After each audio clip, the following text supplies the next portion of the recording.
দেখো কাকিমা কিচেন আজকে চলে এসেছি। আমি বানাবো আজকে সজনে ফুলের বড়া। তার জন্য এখানে বেসন, পেঁয়াজ আর লঙ্কার কুচি নিয়ে নিয়েছি।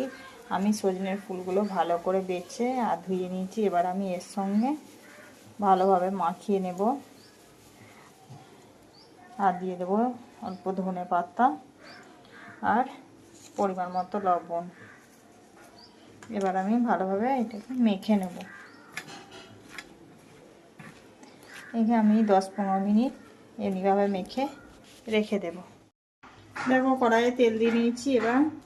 এবার আমি এই মেখে রাখা বড়াটা অল্প অল্প করে দিয়ে দেব।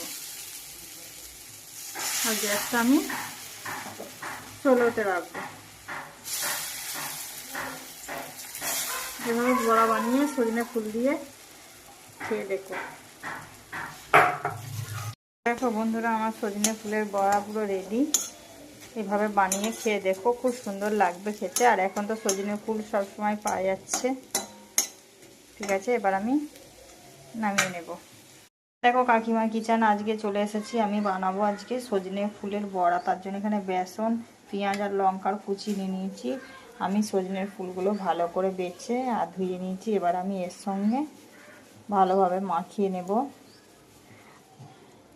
আর দিয়ে দেবো অল্প ধনে পাতা আর পরিমাণ মতো লবণ। এবার আমি ভালোভাবে এটাকে মেখে নেব। এখানে আমি 10-15 মিনিট এমনিভাবে মেখে রেখে দেব। দেখো কড়াইয়ে তেল দিয়ে নিয়েছি। এবার আমি এই মেখে রাখা বড়াটা অল্প অল্প করে দিয়ে দেব। আর গ্যাসটা আমি স্লোতে রাখবো। এভাবে বড়া বানিয়ে সজনে ফুল দিয়ে খেয়ে দেখো।